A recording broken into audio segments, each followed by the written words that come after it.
United Blue for Lights. life. Manchester Today, not London, like Billionaires Club. World. Garnacho was literally held. He was carried. He was held. He tried to get the ball. You could see visibly that he was held, like held in the 18-yard box. He tried. He went the first time. He was held. He went again. He was there before the third time he fell down. The referee didn't see anything wrong with that.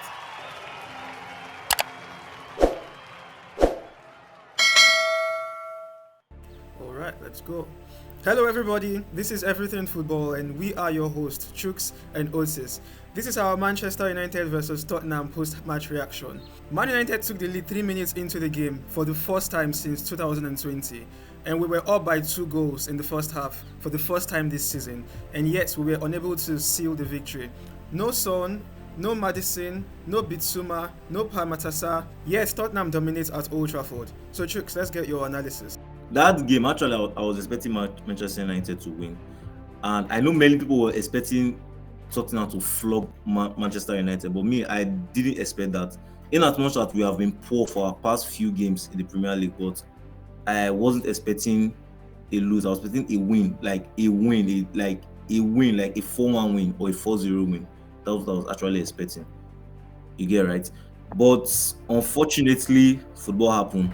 We got a draw. Honestly speaking, I was not really impressed by the way we played. In as much as Tottenham didn't have most of their key men, like you could see they dominated us, right? They dominated us. Rashford was really sloppy. Like he was really sloppy, making wrong decisions. It was like if after that goal he was doing way too much. I don't know, but if you look at the goals that Rashford scored last season, watch all the goals. Like he didn't stress himself to score the goals. Like he didn't stress. He didn't do too much. The ball just the flow just came in and the goal came. But it was just like if after the goal he was trying to prove a point. Bro, we know you are good, right? We know you are good. So why are you trying to prove a point? Like if you see his play, it was like if he was trying to prove a point.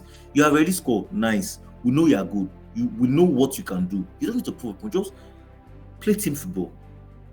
Right? It was like after the game, he was trying to prove it, and it's really like his decision making was poor, based on his kind of play, like trying to prove a point kind of play. So in fact his decision for the whole second half was poor.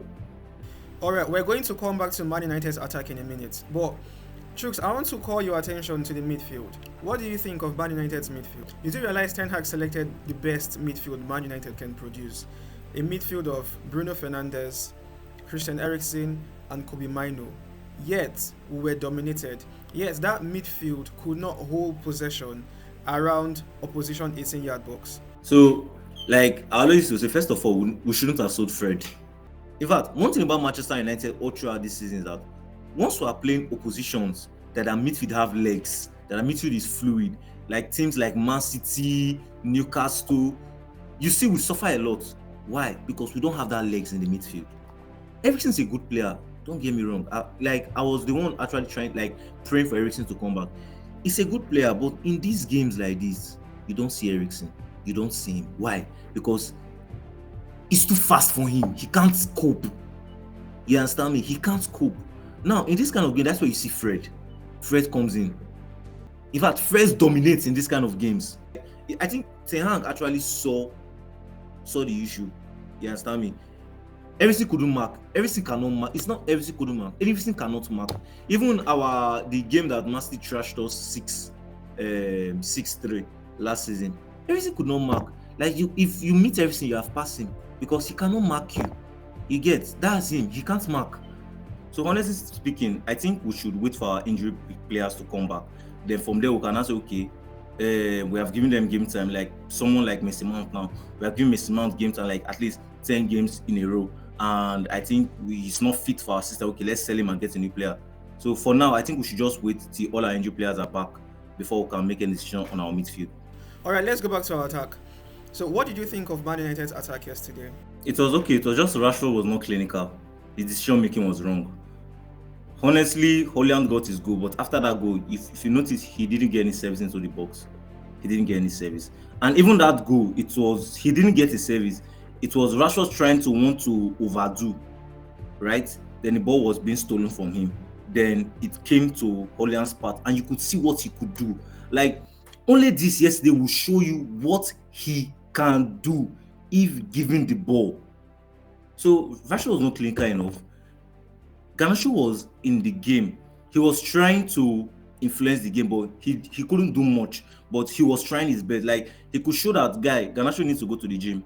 He needs to build up some muscles, because he was at muscle. It wasn't like if he was playing well, but he was at muscle in that game yesterday. Now, there was an incident in the first half. There was a call for a penalty from Garnacho. He was held for... It didn't look very obvious in real time, but during the replay, it looked really long. He was held for long. The referee did not award the decision, and VAR did not even take a look at it. What's your take on that outcome? Garnacho was literally held. He was carried. He was held. He tried to get the ball. You could see it visibly that he was held, like held in the 18-yard box. He tried. He went the first time. He was held. He went again. Was there before the third time he fell down. The referee didn't see anything wrong with that. This is the second time this thing has happened to mine when we're playing Tottenham. The last time it happened in the first leg, handball, pure penalty. Garnacho, they didn't give him. Now it's happening again in the second leg. VAR didn't even look at it. Like, VAR didn't look at it at all. That was like, when Tiang was asked about what he thought about, Tiang didn't really say. He said, please, this thing is normal thing. This is what they have always been doing. So you get, and it's wrong. The inconsistency for our VAR and referee is bad. Yeah, so that's it from us. Goals from Rasmus Hojlund and Marcus Rashford were not enough to give Man United the win, as they were completely dominated at Old Trafford. As the game ended, a 2-2 draw. Please like our videos, drop a comment, share our videos, kindly subscribe if you've still not subscribed. It will encourage us to produce more of these contents for you. Till we see you again, we remain Everything Football.